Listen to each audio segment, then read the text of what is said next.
नमो भगवते वासुदेवाय।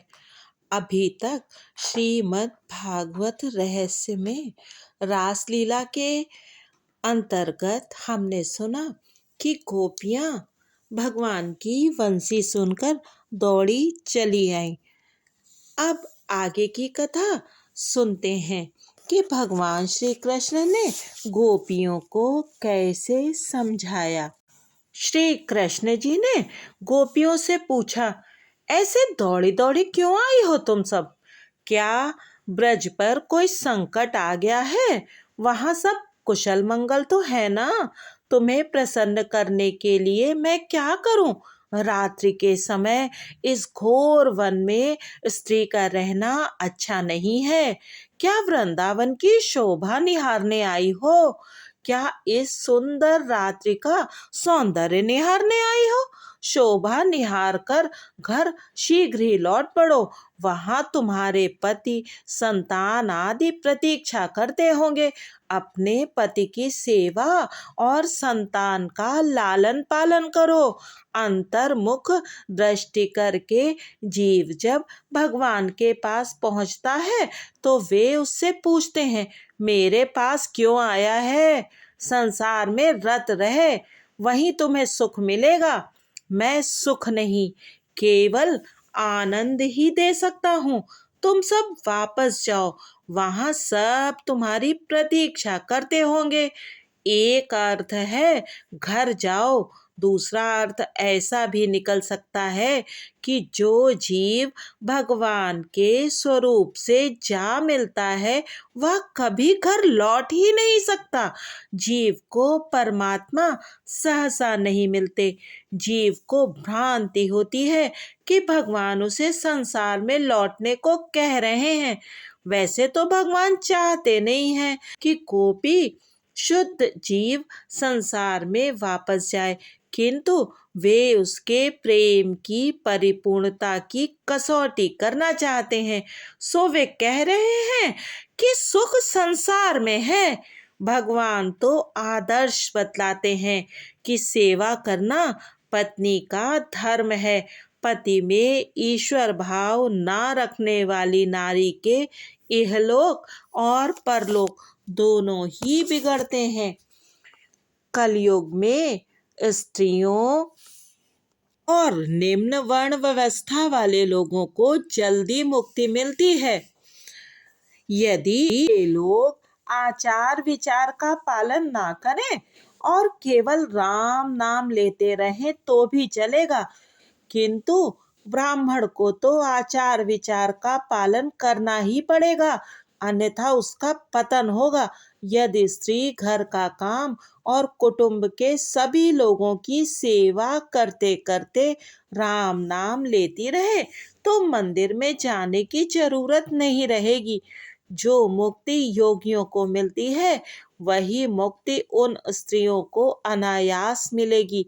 पतिव्रता नारी तो अनुसुईया जी की भांति भगवान को भी बालक बना सकती है। प्रभु ने अपने सम्मुख आई हुई गोपियों को धर्म का उपदेश दिया। स्त्री को बाहर जाने की जरूरत नहीं है। बाहर भटकने वाली स्त्री स्वेच्छाचारिणी होकर पतित होगी। जो स्त्री घर में ही रहकर भली भांति गृहिणी धर्म का पालन करती है उसे पवित्र रहने की अनुकूलता रहती है। अपने पति के संबंधी तथा अपने पुत्र पुत्रियों में ईश्वर की भावना रखकर उनकी सेवा में अपना तन मन धन न्योछावर कर दे और परमात्मा का स्मरण करती रहे तो मंदिर में ना जाने पर भी अनायास ही उसे वह सद्गति प्राप्त होती है जो योगियों और सन्यासियों को मिलती है। पति में और पुत्र पुत्रियों में ईश्वर का अंश देखो और उनकी जी जान से सेवा करो। उनके साथ साथ रहकर ही ईश्वर का चिंतन करो। पति में ही ईश्वर की भावना करके वियोगावस्था का अनुभव करके स्मरण और ध्यान से चित्त एकाग्र करो तुम सब अपने अपने घर जाओ। माता अनुसुईया ने पति सेवा के बदले ही तो ब्रह्मा विष्णु महेश को बालक बना दिया था। पतिव्रता धर्म सब धर्मों से बड़ा है। एक पतिव्रता नारी अपने पति की जी जान से सेवा करती थी। एक दिवस उसके पति काम धंधे से निवृत्त होकर बड़ी रात घर आए। बहुत थक गए थे तो पत्नी ने अपनी गोद में सिर रखकर उन्हें सुला दिया। पति तुरंत ही गहरी नींद में डूब गए। एक खाट पर इसका 2 साल का लड़का सोया हुआ था। खाट के नीचे अंगारे रखे हुए थे जिससे लड़के को सर्दी ना लगे। लड़का नींद में करवट बदलने लगा। इधर माता सोचने लगी कि कहीं लड़का अंगारे पर जा पड़ा तो क्या होगा, मैं उसे उठा लूं। किंतु वैसा करने से तो पति की नींद में बाधा होगी। मैं पति को कैसे तकलीफ दे सकती हूँ। मैं नहीं उठाऊंगी बेटे को। पति सेवा करते हुए वह ईश्वर स्मरण करने लगी। बेटा अग्नि में गिर पड़ा किंतु वह सच्ची पतिव्रता नारी का पुत्र था। अग्नि उसका कुछ न कर सकी। अग्नि तो चंदन सी शीतल हो गई। अग्नि की ज्वाला सारे विश्व को जला सकती है किंतु पतिव्रता नारी अग्नि को भी जला सकती है। महापतिव्रता नारी से तो अग्नि भी डरती है। श्री कृष्ण भगवान उन गोपियों से कहते हैं, अपने घर जाओ। उस महान पतिव्रत धर्म को छोड़कर यहाँ क्यों आई हो। अपने पति और संतान को भगवान का अंश मानकर उनकी प्राणपण से सेवा करोगी तो घर में भी रहने पर तुम्हारा कल्याण ही होगा। कृष्ण जी कहते हैं, मेरे संयोग की अपेक्षा मेरे वियोग में तुम्हें कई गुना अधिक सुख मिलेगा। वियोगावस्था में मेरा भली भांति ध्यान स्मरण होता रहेगा और प्रेम भी अधिक पुष्ट होगा। संयोगावस्था में दोष दर्शन शुरू हो जाता है। वियोगावस्था में गुणों का ही स्मरण चिंतन होता रहता है। तुम्हारा प्रेम शुद्ध होगा तो तुम मेरे स्वरूप को प्राप्त कर सकोगी। अपने पति और संतानों को छोड़कर यहाँ दौड़ाना ठीक नहीं है, उचित नहीं है। ध्यान की आरंभावस्था में साधक का चित्त चंचल होने के कारण उसे चारों ओर अंधेरे का ही दर्शन होता है, ईश्वर रूपी प्रकाश का नहीं। यदि यह निराश होकर प्रयत्न करता रहे तो अंधकार चीरकर प्रकाश अवश्य आएगा। भगवान ने गोपियों को घर लौटने की आज्ञा दी तो उन्हें दुख हुआ। आज भगवान ऐसे निष्ठुर क्यों हो गए हैं। उन्होंने भगवान से पूछा, आज आप ऐसा क्यों कर रहे हैं।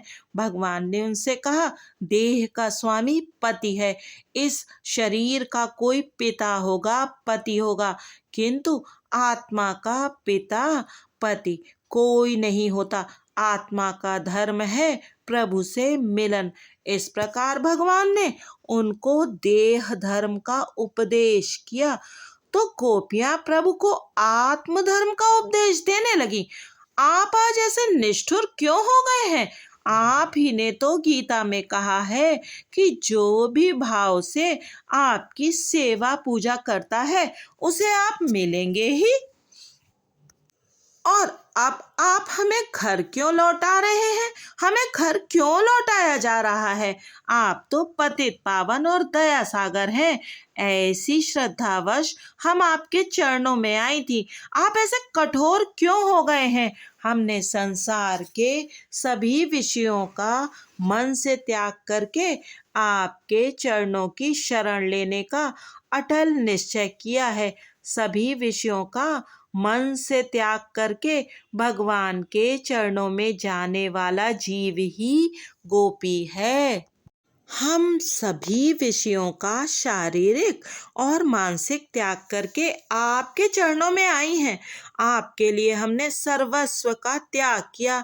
सांसारिक विषयों का विवेक पूर्वक त्याग करके केवल आपसे मिलने के लिए हम आई हैं। हमारी उपेक्षा ना करें। हमारे मन में आपके सिवाय कुछ भी शेष नहीं है। जिसके मन में ईश्वर के सिवाय अन्य कुछ भी नहीं है, वही गोपी है। इस संसार के विषयों का जब तक मन से त्याग ना किया जाए, भक्ति नहीं हो सकती। सच्चा त्याग कबीर का मन से दिया उतार। शारीरिक त्याग तो जीव तुरंत कर सकता है, किंतु मानसिक त्याग करना बड़ा कठिन है। मानसिक त्याग ना करे और केवल शारीरिक त्याग ही करे तो दंभी हो जाएगा। मानसिक त्याग ही मुख्य है। तन चाहे जहाँ हो, किंतु मन को ईश्वर से दूर कभी ना होने देना। व्रत और अव्रत नाम के दो साधु यात्रा कर रहे थे। प्रयागराज की दिशा में जा रहे थे। जन्माष्टमी के दिन भगवान वेणी माधव जी के दर्शन करना चाहते थे। चलते चलते रात हो गई, थक भी गए थे। एक वेश्यागृह देखा तो अव्रती ने कहा, जोरों की बरसात हो रही है, अंधेरा भी है, रास्ता दिखता नहीं है और मैं थक भी गया हूँ, सो मैं तो आज यहीं रहूंगा। तुझे आगे जाना है तो जा। व्रत ने माना कि इसका मन शायद बिगड़ गया है। वह बोला कि मैं यहाँ नहीं रुक सकता। वह चलता रहा और प्रयागराज के मंदिर में ठहरा। आव्रत वेश्यागृह में ठहरा तो था, किंतु अब उसे पछतावा होने लगा। वह अपने आप को कोसने लगा। धिक्कार है मुझे, मैं कैसा हतभाग्य हूँ कि जन्माष्टमी के दिन कृष्ण के मंदिर में ठहरने के बदले यहाँ पड़ा रहा। मेरा मित्र व्रत कितना भाग्यशाली है। इस समय प्रभु के मुखारविंद का दर्शन कर रहा होगा। मंदिर में उत्सव हो रहा होगा। वैष्णव लोग प्रभु का दर्शन कर रहे होंगे।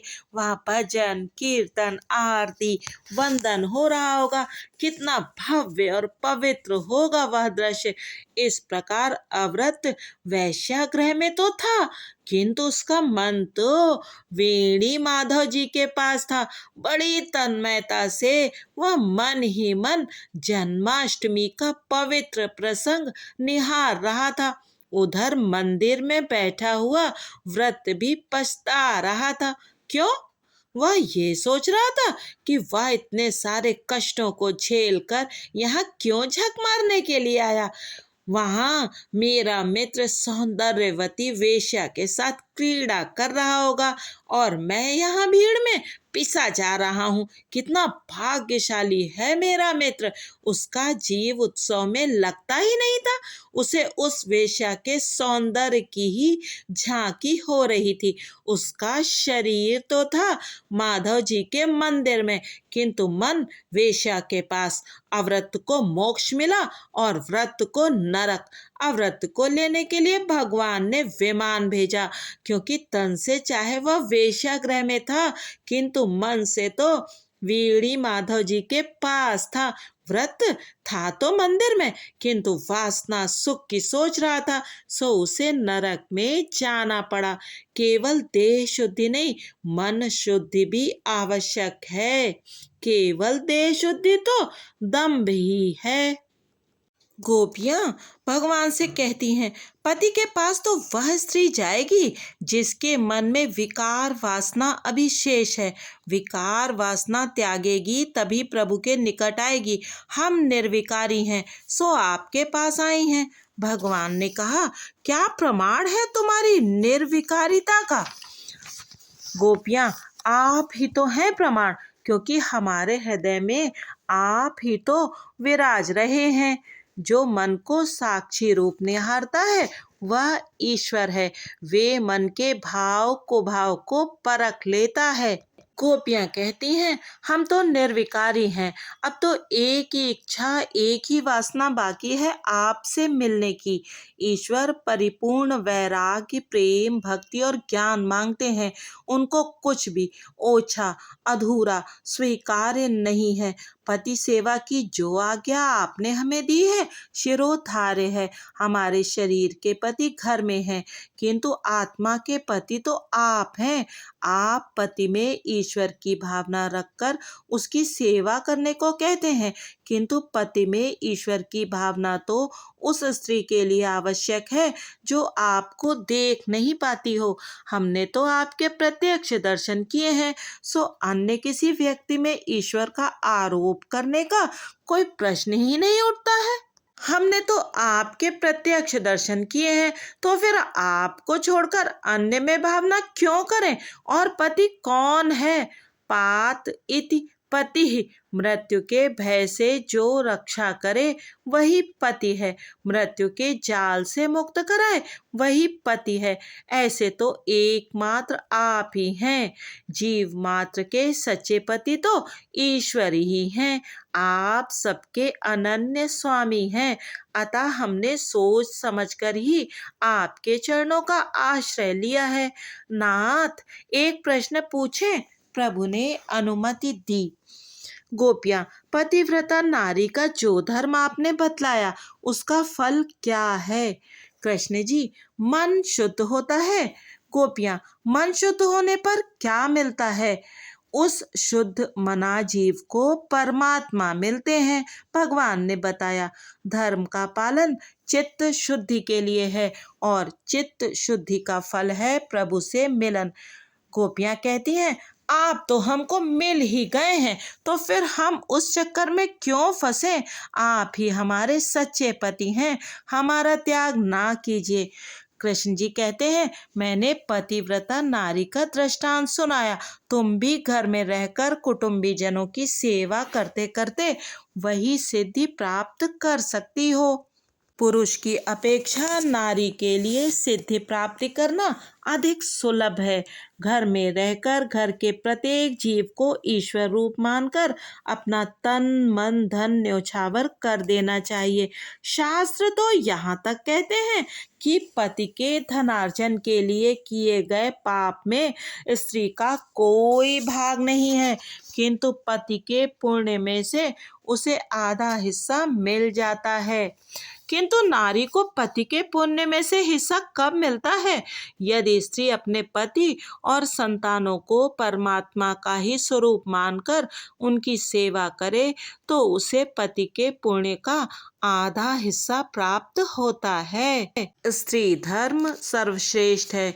वह अपने पति और संतानों की सेवा करे, संतानों को धर्म की शिक्षा दे, यही उसकी सबसे बड़ी सेवा है। कथा आख्यानों में बैठे रहना नहीं। गोपियां कहती हैं, नाथ, ऐसा मत मान ले कि आप ही कथा कर सकते हैं, हम भी कर सकते हैं। विगत जन्मों में हमने सब कुछ किया है। कथा आख्यान कीर्तन भजन सुनते सुनते हम थक हार गई, फिर भी आपकी एक झांकी तक ना मिली, सो हमने ऋषियों का चोला उतार कर गोपियों का रूप धारण किया। आपने तो बहुत कुछ सुनाया, अब आप हमारी भी तो सुनिए। एक पतिव्रता नारी के लिए पति का वियोग असह्य था। वह पति से हमेशा साथ रहने का ही आग्रह किया करती थी। संयोगवश पति को परदेश जाने का अवसर आया, वह भी पति के साथ जाने को तैयार हो गई। मुझे छोड़कर ना जाओ नाथ, मुझे अपने संग ही ले चलिए। पति उसे समझाने लगे, देवी, मैं काम काज के लिए बाहर जा रहा हूँ, वहाँ तुझे कैसे ले जाऊँ? मेरे वियोग में जलना ना पड़े, ऐसा एक उपाय है। घर में मेरा जो चित्र है ना, उसकी दृढ़ भाव से सेवा पूजा करती रहना और मानना कि मैं घर में ही हूँ। जब भी मेरी याद सताने लगे उस चित्र का दर्शन पूजन करना। वह पतिव्रता नारी बड़ी तन्मयता से पति की छवि की पूजा करने लगी। 2 महीने बीत गए। एक दिन पति लौट आए। उस समय वह नारी पति के चित्र की सेवा में लीन थी। अब प्रभु, हमारा प्रश्न यह है कि पति की आवाज सुनने पर भी वह स्त्री चित्र की सेवा करती रहेगी या पति के स्वागत के लिए दौड़ती हुई द्वार पर पहुंचेगी? श्री कृष्ण जी: अरे ये भी कोई पूछने की बात है, वह दौड़ती हुई द्वार पर पहुंचेगी। गोपियां: क्यों? श्री कृष्ण जी: चित्र तो कागज का एक टुकड़ा ही है, जबकि द्वार पर तो साक्षात पतिदेव पधारे हुए हैं। तब गोपियां कहती हैं, नाथ, हम जीत गई, आपने बराबर न्याय किया। हमारा भी यही कहना है कि जब परमात्मा मिल गए हैं तो फिर लौकिक पति से हमें क्या लेना देना है। लौकिक पति तो उस चित्र में आलेखित पति सा ही है। प्रत्येक जीव के प्रति निस्वार्थता से समान प्रेम करने वाले सच्चे पति जब हमको मिल गए हैं तो उस लौकिक पति को हम क्यों अपनाएं? लौकिक व्यक्ति के प्रेम में तो हमेशा कपट और स्वार्थ ही होता है, किंतु यह बात आजकल की साधारण नारी के लिए अनुसरणीय नहीं है। जब तक परमात्मा से साक्षात्कार ना हो पाए तब तक तो पति में ही परमेश्वर की भावना करनी होगी। गोपियां: नाथ, हमने स्त्रीत्व सहित सर्वस्व त्याग किया है और आपकी शरण ली है, जो ना तो स्त्री है और ना पुरुष। ऐसे शुद्ध चेतन आत्मा का विशेष कौन सा धर्म हो सकता है? उनका ना तो कोई नारी धर्म होता है और ना कोई पुरुष धर्म। नाथ, जो जीव स्त्री हो उसके लिए नारी धर्म का पालन करना आवश्यक है। हम तो शुद्ध चेतन आत्मा है। आत्मा का धर्म है प्रभु से मिलन।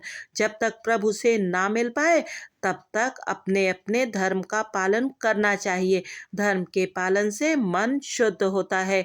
धर्म के पालन से पाप जल जाते हैं।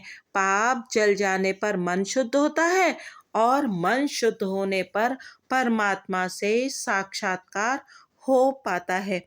आप तो प्रत्यक्ष परमात्मा हैं। आप तो हमको मिले हुए ही हैं। हमें अपना सच्चा पति प्राप्त हो गया है। अब हमारे लिए स्त्री धर्म का पालन करने की कोई आवश्यकता नहीं है। अब हमें अंतर में आपकी भावना करनी नहीं है। जब तक आपके दर्शन नहीं हुए थे हम अंतर में आपकी भावना करती रहती थी।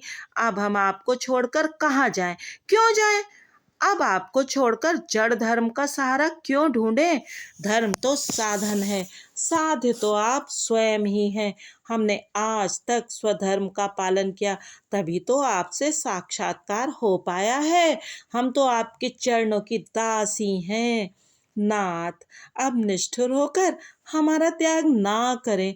हमें अपना लीजिए प्रभु, हमें अपना लीजिए। भगवान कहते हैं, यदि मुझे ही तुम अपना सच्चा पति मानती हो तो मेरा कहा तुम्हें मानना ही होगा। जाओ, घर जाकर पति संतान की सेवा करो। यदि लौकिक पति स्वार्थी हो फिर भी मेरी आज्ञा है उसी की सेवा करो। गोपियां: हजारों जन्मों तक ये सब कुछ झेलकर हम थक गई हैं। बाद में जब आप ईश्वर मिले हैं तो हम वापस क्यों लौटें? फिर भी आपकी आज्ञा है सो जाना ही पड़े। तो अपने लौकिक पति की सेवा करने के लिए मन तो चाहिए ही। अब मन की तो आपने चोरी कर ली है। हमारा मन हमें लौटा दीजिए तो घर पर जाकर लौकिक पति की सेवा करेंगी। हमारा चित्त हमें लौटा दीजिए नाथ, हमें लौटा दीजिए। जो अपना मन ईश्वर को दे देता है वह तो ईश्वर से तदाकार हो जाता है। ईश्वर स्वयं भी उस मन को वापस नहीं कर सकते। श्री कृष्ण भगवान कहते हैं, जिसके चित्त की मैं चोरी करता हूँ उसका वह चित्त तो मुझ में एकाकार हो जाता है। उसे मैं वापस नहीं कर सकता। तुम्हारे मन की भी यही दशा है। दूध में मिली हुई मिश्री कभी अलग हो सकती है क्या? किसी प्रकार उसे अलग नहीं किया जा सकता। भगवान कहते हैं, तुम्हारा मन मुझसे कब और कैसे मिल गया वह मैं नहीं जानता, सो कैसे लौटाऊं? गोपियां कहती हैं, तो फिर मन के बिना अपने घर कैसे लौट सकती हैं? आप मन दे नहीं सकते हैं तो हम भी घर नहीं जा सकते। हमारे पांव आपके चरण कमलों को छोड़कर एक कदम भी पीछे हटने को तैयार नहीं है, तो हम ब्रज को लौटे ही कैसे? और यदि हम लौटे भी तो मन के बिना वहां हम करें क्या? प्रभु कहते हैं, मैं योग शक्ति से तुम सबको उठाकर वहां पहुंचा दूं तो? गोपियां कहती हैं, हमारे शरीर को घर पहुंचा देंगे, किंतु मन तो साथ आएगा नहीं। हम वहां क्या करेंगी? हमारा मन आपसे मिल गया है, हम भी आपके स्वरूप से तदाकार होना चाहती हैं। जहाँ मन होगा वहीं जीवात्मा भी होगी। मन तो ईश्वर से ही जा मिलेगा। संसार के जड़ पदार्थों में मन का लय नहीं हो सकता। मन और संसार विजातीय है, मन और ईश्वर सजातीय। सजातीय से तो सजाती ही मिल पाएगा। मन जड़ नहीं चेतन है, सो वह चेतन परमात्मा से ही जा मिलेगा। मन ईश्वर में ही स्थिर हो सकता है। इसी कारण से ज्ञानी लोग अपना मन ईश्वर को दे देते हैं। मन किसी स्त्री या पुरुष को नहीं, केवल श्री कृष्ण को ही दिया जाएगा। मन जहाँ मिल जाएगा वहाँ आत्मा भी मिल जाएगी। नाथ, हमारा मन आपसे जा मिला है, हम आपके लिए ही जी रही हैं। आपको छोड़कर जाने की हमें इच्छा ही नहीं है। प्रभु कहते हैं, मैं तुम्हारा प्रेम जानता हूँ, फिर भी आज तो अपने अपने घर लौट जाओ। गोपियां कहती हैं, हम तो अब कभी भी नहीं जा सकती, कहीं नहीं जा सकती, चाहे प्राण क्यों न चले जाएं। अब प्रभु निरुत्तर से हो गए। उन्होंने पूछा, क्या इच्छा है तुम्हारी? क्या स्वागत करूं तुम्हारा? गोपियां कहती हैं, नाथ, बस केवल अपने अधरामृत का दान दीजिए कि जिससे आपका कभी वियोग ना हो सके। हमें नित्य संयोग का दान चाहिए। गोपियों ने अधरामृत की मांग की। आरंभ में ही कहा गया है कि भागवत में समाधि भाषा प्रधान है, लौकिक नहीं। अधरामृत का भी विशिष्ट अर्थ है। पृथ्वी का एक नाम है धरा। धरति इति धरा। धरायाः अमृतम धरामृतम। धरामृतम न भवति इति अधरामृतम। पृथ्वी को धरा कहते हैं क्योंकि सभी का धारण और पोषण पृथ्वी करती है। पृथ्वी का अमृत धरामृत है। जो इस पृथ्वी का नहीं है वैसा अमृत अधरामृत है। अधरामृत का अर्थ हुआ प्रेमामृत, ज्ञानामृत। जिस अमृत का कभी नाश नहीं हो पाता है वह प्रेमामृत और ज्ञानामृत ही है। हे नाथ, हे प्रभु, हमें उस ज्ञान का, अमृत का दान करें कि जिसे पाकर ईश्वर से आपके पृथकता का, द्वैत का भाव ही ना रहे। ऐसा ज्ञान दीजिए कि आपसे हमें कभी बिछुड़ना ना पड़े। जब तक अधरामृत, प्रेमामृत और ज्ञानामृत ना मिला हो तब तक हृदय में अग्नि धधकती रहती है। सो ऐसा ज्ञान दीजिए कि सभी में हम आपका ही दर्शन करती रहें। प्रत्येक में ईश्वर का अस्तित्व है, ऐसा मानकर व्यवहार करोगे तभी सारा जगत गोकुल बन जाएगा, वैकुंठ बन जाएगा। परस्पर देवो भव। गोपियों को सांसारिक सुखों की कोई अपेक्षा नहीं थी। ये तो सभी लौकिक सुखों का त्याग करके आई थी। उनकी मांग लौकिक अमृत धरामृत की नहीं, अधरामृत अलौकिक अमृत की है। अगले अंक में जानेंगे कि गोपियों को भगवान ने ज्ञानामृत का दान दिया अथवा नहीं। तब तक आप बने रहिए सरोजेंद्र सनातनी के साथ और कृपया चैनल को सब्सक्राइब करना ना भूलिएगा और इस वीडियो को लाइक भी अवश्य कीजिएगा। आप सभी से प्रार्थना है कि सनातन धर्म के अद्भुत ज्ञान को औरों तक पहुंचाते रहें। बहुत बहुत धन्यवाद।